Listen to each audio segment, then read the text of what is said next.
வணக்கம். தமிழ் ஃபுட் கார்னர்ல கத்திரிக்காய் வறுவல் பண்ண போறோம். சாம்பார், தயிர் சாதம், பருப்பு சாதம் எல்லாத்துக்குமே சைட் டிஷ்ஷா வச்சு சாப்பிட்றதுக்கு ரொம்பவே நல்லா இருக்கும். இப்போ எப்படி பண்றதுன்னு பார்க்கலாம். இது வரைக்கும் தமிழ் ஃபுட் கார்னர் சேனலை சப்ஸ்கிரைப் பண்ணாதவங்க சப்ஸ்கிரைப் பண்ணிட்டு பக்கத்தில் உள்ள பெல் பட்டனையும் கிளிக் பண்ணிக்கங்க. 300 கிராம் கத்திரிக்காயை இந்த மாதிரி நீல வாக்கில் கட் பண்ணி உப்பு கலந்த தண்ணியில போட்டு வச்சிருக்கேன். இந்த மாதிரி உப்பு கலந்த தண்ணியில போட்டோம்னா கத்திரிக்காயோட கலர் மாறாம இருக்கும். இந்த வறுவல்ல சேர்க்கறதுக்கு ஒரு பொடி அரைக்கணும். அதுக்கு இந்த வெறுங்கடாயில 1 டீஸ்பூன் கடலைப்பருப்பை சேர்த்துட்டு இந்த கடலைப்பருப்பை லைட்டா 1 நிமிஷத்துக்கு வறுத்துக்கலாம். கடலைப்பருப்பு இந்த மாதிரி லைட்டா வறுபட்டதுக்கு அப்புறமா அது கூட 1/2 டீஸ்பூன் கடுகு, 1/2 டீஸ்பூன் மல்லி விதை சேர்த்துக்கங்க. 1/2 டீஸ்பூன் சீரகமும் சேர்த்து எல்லாத்தையும் நல்லா வாசனை வர வரையும் வறுத்துக்கலாம். எல்லாமே வறுபட்டு வாசனை வந்துருச்சு. இதை ஒரு பிளேட்டுக்கு மாற்றி வச்சு ஆற விட்டுறலாம். ஆறுனதுக்கு அப்புறமா ஒரு ஈரம் இல்லாத மிக்சி ஜாரில் சேர்த்து இதை பவுடராக அரைச்சிக்கலாம். அடுத்து இந்த பேனில் 1/2 டேபிள் ஸ்பூன் எண்ணெய் சேர்த்து சூடாகட்டும். எண்ணெய் சூடானதுக்கு அப்புறமா அது கூட 5-6 பூண்டை நல்லா தட்டிட்டு சேர்த்துக்கங்க. இந்த பூண்டு இந்த வறுவலுக்கு நல்ல வாசனை கொடுக்கும், சுவையும் கொடுக்கும். இந்த பூண்டை லைட்டாக வதக்கி விட்டுட்டு நம்ம தண்ணியில் கட் பண்ணி போட்ட கத்திரிக்காயை தண்ணியை கம்ப்ளீட்டாக வடிச்சிட்டு சேர்த்துக்கலாம்.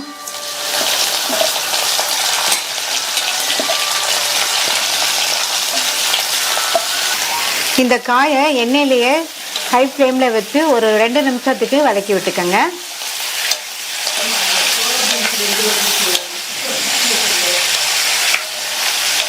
இப்போ 2 நிமிஷம் ஆச்சு.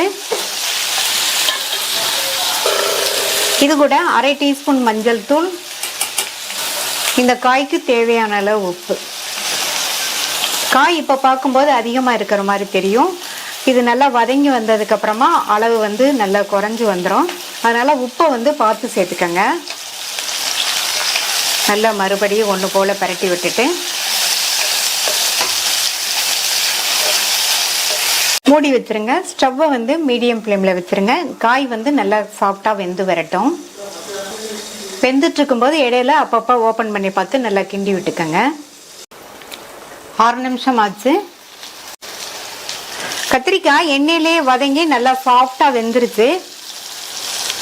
இனி அடுத்து மூடி போட வேண்டாம். ஓப்பன்லேயே ஒரு 2லேருந்து 3 நிமிஷத்துக்கு வதங்கிட்டு இருக்கட்டும். மூடி போடாமல் வதங்கிட்டு இருக்கும் போதுமே இந்த மாதிரி அடிக்கடி கிண்டி கொடுத்துக்கங்க.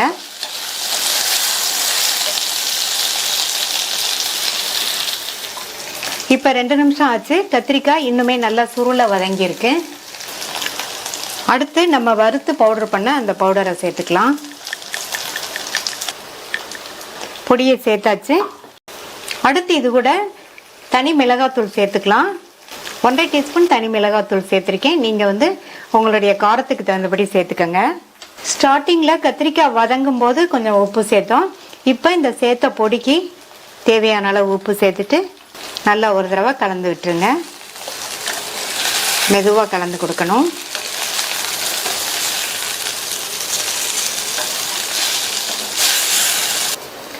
நல்லா கலந்து விட்டாச்சு. சிம்லையே 2லேருந்து 3 நிமிஷத்துக்கு இருக்கட்டும். இடையில அப்பப்போ கலந்து விட்டுக்கங்க. இப்போ 3 நிமிஷம் ஆச்சு. நம்ம சேர்த்த கத்திரிக்காய் நல்லா ஃப்ரை ஆயிடுச்சு. கடைசி அதில் பொடியாக கட் பண்ண கருவேப்பிலை இலைகளை சேர்த்துட்டோம்னா இன்னும் நல்லா வாசனையாக இருக்கும். கருவேப்பிலை இலைகளை சேர்த்துட்டு நல்லா ஒரு தடவை மிக்ஸ் பண்ணி விட்டுறலாம்.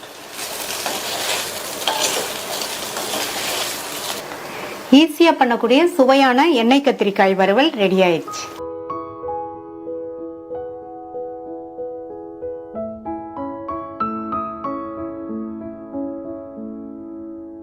வாழைக்காய் வறுவல் பண்ண போறோம். 2 மீடியம் சைஸ் வாழைக்காயை தோல் சீவிட்டு மீடியம் சைஸ் துண்டுகளா கட் பண்ணி தண்ணியில போட்டு வச்சிருக்கேன். இந்த மாதிரி துண்டுகளா கட் பண்ணாதான் இந்த வறுவலுக்கு நல்லா இருக்கும். அதே மாதிரி தண்ணியில கட் பண்ணி போடணும், இல்லைன்னா வாழைக்காய் கருத்து போயிடும். கொஞ்சம் கூட தண்ணி இல்லாம இந்த மாதிரி கம்ப்ளீட்டா வடிச்சிட்டு இதுல 1/4 டீஸ்பூன் உப்பு, 1/4 டீஸ்பூன் மிளகாத்தூள் சேர்த்துட்டு நல்லா மிளகாத்தூளும் உப்பும் இந்த மாதிரி மிக்ஸ் ஆகிற மாதிரி நல்லா கலந்து விட்டுக்கணும். நல்லா கலந்து விட்டாச்சு. இப்போ இதை எண்ணெயில் பொரிச்சு எடுத்துடலாம். இந்த கடாயில் வாழைக்காயை பொரிக்கிறதுக்கு தேவையான அளவு எண்ணெய் சூடாயிடுச்சு. வாழைக்காயை இதில் கொஞ்சம் கொஞ்சமாக சேர்த்து பொரிச்சு எடுத்துக்கணும். பரட்டி விட்டு கோல்டன் ப்ரௌனாக வர வரைக்கும் பொரிச்சு எடுத்துக்கலாம். வாழைக்காயை இந்த மாதிரி உப்பு மிளகாத்தூளில் கலந்து அதுக்கப்புறமா எண்ணெயில் பொரிச்சிட்டு இந்த வறுவல் பண்ணோம்னா டேஸ்ட் ரொம்ப சூப்பராக இருக்கும். வாழைக்காய் எண்ணெயிலேயே வறுபட்டு நல்ல கோல்டன் ப்ரௌனாக வந்துடுச்சு. இந்த அளவுக்கு வறுத்துக்கணும். இதை எடுத்து தனியாக ஒரு பிளேட்டில் வச்சுட்டு மீதி உள்ள வாழைக்காயும் இதே மாதிரி போட்டு பொரிச்சு எடுத்துக்கணும். இந்த மிக்ஸி ஜாரில் அரை டீஸ்பூன் சோம்பு, அரை டீஸ்பூன் சீரகம், 1/4 டீஸ்பூன் மிளகு, 1/8 டீஸ்பூன் மஞ்சள் தூள், அரை டீஸ்பூன் மிளகாத்தூள், 3/4 டீஸ்பூன் மல்லித்தூள், 2 டேபிள் ஸ்பூன் தேங்காய் துண்டுகள், இது கூட ஒரு சின்ன துண்டு பட்டை, ஒரு கிராம்பு. ஃபஸ்ட்டு இதை தண்ணி சேர்க்காம கொரகொரப்பாக அரைச்சிக்கணும்.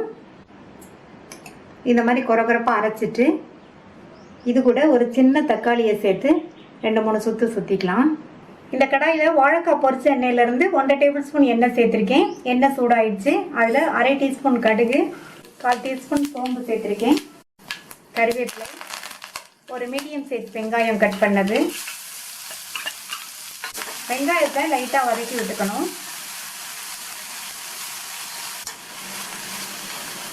இந்த மாதிரி லைட்டாக வதக்கி விட்டுட்டு இது கூட அரை டேபிள் ஸ்பூன் இஞ்சி பூண்டு பேஸ்ட்டையும் சேர்த்து அதனுடைய பச்சை வாசனை போகிற அளவுக்கு வதக்கி விட்டுக்கணும்.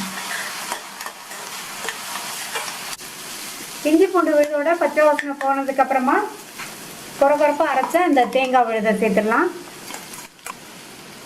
வாழைக்காயில் 1/4 டீஸ்பூன் உப்பு சேர்த்தோம். இப்போ இந்த மசாலாவுக்கு தேவையான அளவு உப்பு சேர்த்துக்கலாம். 1/4 டீஸ்பூனுக்கு கொஞ்சம் கூட உப்பு சேர்த்துருக்கேன். இது கூட கொஞ்சமாக தண்ணி சேர்த்து நல்லா ஒரு தடவை மிக்ஸ் பண்ணி விட்டுக்கணும். மிக்ஸ் பண்ணி விட்டுட்டு இதனுடைய பச்சை வாசனை போகிற அளவுக்கு ஒரு 2-3 நிமிஷம் இருக்கட்டும். மசாலாவில் உப்பு கொஞ்சம் கம்மியாக இருக்குது. இன்னும் கொஞ்சம் உப்பு சேர்த்துக்கிறேன். நீங்களும் செக் பண்ணி தேவைப்படுற அளவு சேர்த்துக்கங்க.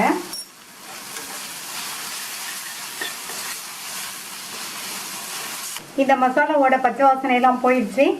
எண்ணெயில் பொரிச்ச வாழைக்காயை இதில் சேர்த்துட்டு நல்லா ஒரு தடவை மிக்ஸ் பண்ணி விட்டுக்கணும்.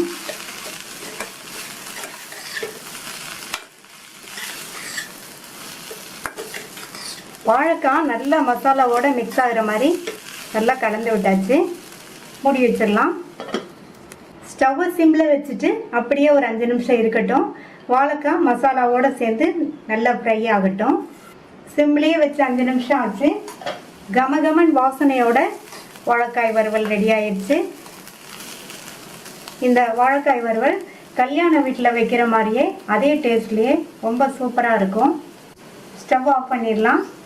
மட்டன் டேஸ்ட்டில் சுவையான வாழைக்காய் வறுவல் ரெடி ஆயிடுச்சு.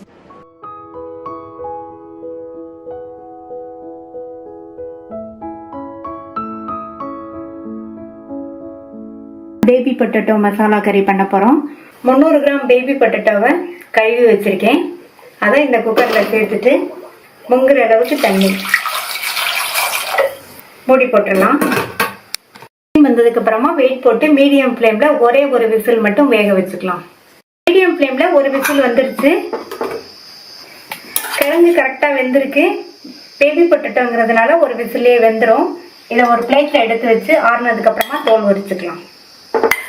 ஸ்டவ்வில் பேன் போட்டிருக்கேன். அதில் 1/2 டேபிள் ஸ்பூன் எண்ணெய் சேர்த்துக்கலாம். இதுக்கு எண்ணெய் கொஞ்சம் அதிகமாக சேர்த்தா தான் நல்லாயிருக்கும். எண்ணெய் சூடாயிடுச்சு. அதில் அரை டீஸ்பூன் சோம்பு, ஒரு சின்ன பீஸ் பட்டை, பிரிஞ்சி இலை, கொஞ்சமாக கல்பாசி, எல்லாமே நல்லா பொரியணும். எல்லாமே நல்லா பொரிஞ்சிச்சு. கறிவேப்பிலை சேர்த்துக்கலாம். அது கூட 2 டேபிள் ஸ்பூன் அளவுக்கு பொடியாக கட் பண்ண வெங்காயம், அது கூட ஒரு மீடியம் சைஸ் தக்காளி பொடியாக கட் பண்ணது, எல்லாத்தையும் வதக்கி விட்டுக்கலாம். தக்காளி நல்லா வதங்கி வரட்டும். தக்காளியும் நல்லா வதங்கிடுச்சு. இது கூட 1/4 டீஸ்பூன் மஞ்சள் தூள், 2 டீஸ்பூன் தனி மிளகாய் தூள், அரை டீஸ்பூன் கொத்தமல்லி தூள். கொத்தமல்லி தூள் கொஞ்சமாக சேர்த்தா போதும். இது கூட இந்த மசாலாக்கும் உருளைக்கிழங்குக்கும் சேர்த்து உப்பு சேர்த்துக்கலாம்.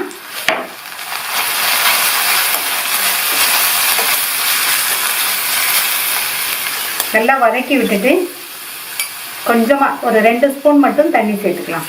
நல்லா வதங்கி மசாலாவோட பச்சை வாசனை எல்லாம் போகட்டும். மசாலாவோட பச்சை வாசனை எல்லாம் போயிடுச்சு. தோல் உரித்த உருளைக்கிழங்கு இதில் சேர்த்து நல்லா இந்த உருளைக்கிழங்க மசாலாவோட இந்த மாதிரி பரப்பி விட்டுக்கணும். எல்லா உருளைக்கிழங்குலையும் மசாலா கோட் ஆகிற மாதிரி இந்த மாதிரி பரப்பி விட்டுக்கணும். மூடி வச்சிடலாம். ஸ்டவ்வை லோ மீடியம் ஃப்ளேமில் வச்சுக்கோங்க. சேர்த்துருக்க மசாலா உப்பு எல்லாம் உருளைக்கிழங்குல நல்லா சேர்ந்து நல்லா ஃப்ரை ஆகி வரட்டும். அப்பப்போ ஓப்பன் பண்ணி பார்த்து கிண்டி விட்டுக்கணும். கிழங்கு நல்லா மசாலாவோடு சேர்ந்து ஃப்ரை ஆகிடுச்சு. பார்க்குறதுக்கே நல்லா சூப்பராக இருக்குது. 5 பூண்டை இடித்து வச்சுருக்கேன். இதை இது மேலே சேர்த்துட்டு நல்லா ஒரு தடவை மிக்ஸ் பண்ணி விட்டுருங்க. மிக்ஸ் பண்ணி விட்டுட்டு ஸ்டவ்வை ஆஃப் பண்ணிவிட்டு மூடி வச்சிடணும். இப்போ ஓப்பன் பண்ணக்கூடாது. ஒரு 5 நிமிஷம் கழித்து ஓப்பன் பண்ணணும். இந்த மாதிரி மூடி வச்சோம்னா பூண்டோட ஃப்ளேவர்லாம் கிழங்குல இறங்கி சாப்பிட்றதுக்கு ரொம்ப ரொம்ப சூப்பராக இருக்கும். ஸ்டவ் ஆஃப் பண்ணி மூடி வச்சு 5 நிமிஷம் ஆச்சு. கம கமன்னு பூண்டு பட்டை சோம்பு வாசனையோட ரொம்ப டேஸ்டான பேபி பொட்டேட்டோ மசாலா கறி ரெடி ஆயிடுச்சு.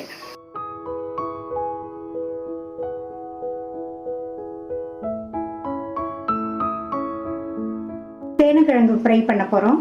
1/4 கிலோ சேனக்கிழங்கு தோல் சீவிட்டு கழுவி சின்ன சின்ன சதுர துண்டுகளாக கட் பண்ணி தண்ணியில் போட்டு வச்சுருக்கேன். இந்த மாதிரி கட் பண்ணி தண்ணியில் போட்டு வச்சோம்னா கிழங்கு கருத்து போகாமல் இருக்கும். சேனக்கிழங்கு வாங்கும்போது பழைய சேனக்கிழங்கா பார்த்து வாங்கிக்கணும். அப்போ தான் நல்லாயிருக்கும். கட் பண்ணி தண்ணியில் போட்ட கிழங்கை தண்ணியை வடிச்சிட்டு இந்த பேனில் சேர்த்துக்கலாம். இதில் இந்த கிழங்கு முங்குற அளவுக்கு தண்ணி சேர்த்து இது கூட 1/4 டீஸ்பூன் மஞ்சள் தூள், 1/2 டீஸ்பூன் உப்பு, 1 டேபிள் ஸ்பூன் புளிக்கரைசல். இந்த கிழங்குல லேசாக அரிப்புத்தன்மை இருக்கும். இந்த மாதிரி புளிக்கரைசல் சேர்த்து வேக வச்சிட்டோம்னா அரிப்புத்தன்மை கொஞ்சம் கூட இருக்காது. இப்போ இந்த கிழங்கு பாதி அளவுக்கு வெந்து வரணும். ஃபுல்லாக வெந்துடக்கூடாது. 7-8 நிமிஷம் ஆச்சு. கிழங்கு பாதி அளவுக்கு வெந்திருக்கு. இதில் உள்ள தண்ணியை வடிச்சிட்டு கிழங்கு மட்டும் வேற பாத்திரத்துக்கு மாற்றி வச்சுக்கலாம். இது கூட 1/4 டீஸ்பூன் மஞ்சள் தூள், 1 டீஸ்பூன் தனி மிளகாத்தூள், 1 டீஸ்பூன் மிளகாத்தூள் கரெக்டாக இருக்கும். நீங்கள் உங்கள் காரத்துக்கு தகுந்தபடி சேர்த்துக்கோங்க. 3/4 டீஸ்பூன் மல்லித்தூள், 1/2 டீஸ்பூன் கரம் மசாலா பவுடர் சேர்த்துட்டு இது கூட 2 டீஸ்பூன் இஞ்சி பூண்டு பேஸ்ட் சேர்த்துக்கலாம். உப்பு சேர்க்கணும். 3/4 டீஸ்பூன் உப்பு. ஏற்கனவே கிழங்கு வேக வைக்கும் போது 1/2 டீஸ்பூன் உப்பு சேர்த்தோம். வேக வச்சு தண்ணியெல்லாம் வடிச்சிட்டோம். இப்போ இதுக்கு 3/4 டீஸ்பூன் உப்பு கரெக்டாக இருக்கும். எல்லாத்தையும் நல்லா ஒன்றா மிக்ஸ் ஆகிற மாதிரி கலந்து விட்டுக்கலாம். மூடி வச்சிடலாம். இது 15லேருந்து 20 நிமிஷம் நல்லா மசாலாவோடு சேர்ந்து ஊறட்டும். ஸ்டவ்வில் ஒரு இரும்பு கடாய் போட்டிருக்கேன். அதில் 1/2 டேபிள் ஸ்பூன் கடலெண்ணெய் சேர்த்துக்கலாம். இந்த ஃப்ரைக்கு கடலெண்ணெய் சேர்த்தா நல்லாயிருக்கும். எண்ணெய் சூடானதோ அதில் 1/2 டீஸ்பூன் கடுகு, 1/2 டீஸ்பூன் உளுந்து, கடுகு உளுந்து பொரிஞ்சிருச்சு. அதில் 1/2 டீஸ்பூன் சோம்பு சேர்த்துட்டு கூடவே கொஞ்சம் கருவேப்பிலை. இது கூட 20 நிமிஷம் மசாலா ஊற வச்சு இந்த சேனக்கிழங்கு இதில் சேர்த்துடலாம். ஸ்டவ்வை மீடியம் ஃப்ளேமில் வச்சு விட்டு விட்டு இந்த மாதிரி பரட்டி கொடுத்துக்கிட்டே இருக்கணும். மூடி வச்சிடலாம். இதுக்கு தண்ணி எதுவும் சேர்க்க வேண்டியதில்லை. ஏற்கனவே பாதி வெந்ததுனால மூடி போட்டிருக்கிறதுனால அந்த ஆவிலேயே நல்லா ஃபுல்லாக வெந்து வந்துடும். இடையில அப்பப்போ திறந்து பார்த்து நல்லா கிண்டி விட்டுக்கணும். 7-8 நிமிஷம் ஆச்சு. அப்பப்போ கிண்டி விட்டு கிழங்கு நல்லா சாஃப்டாக வெந்துருச்சு. இப்போ ஸ்டவ்வோட தீயை கூட்டி வச்சுட்டு ஒரு 2-3 நிமிஷத்துக்கு பிரட்டி விட்டோம்னா கிழங்கு இன்னும் நல்லா ஃப்ரை ஆகி நல்லா மொறுமொறுன்னு இருக்கும். இதில் கொஞ்சமாக கொத்தமல்லி இலைகள் சேர்த்துட்டு நல்லா ஒரு தடவை பிரட்டி விட்டுட்டு ஸ்டவ் ஆஃப் பண்ணிடலாம்.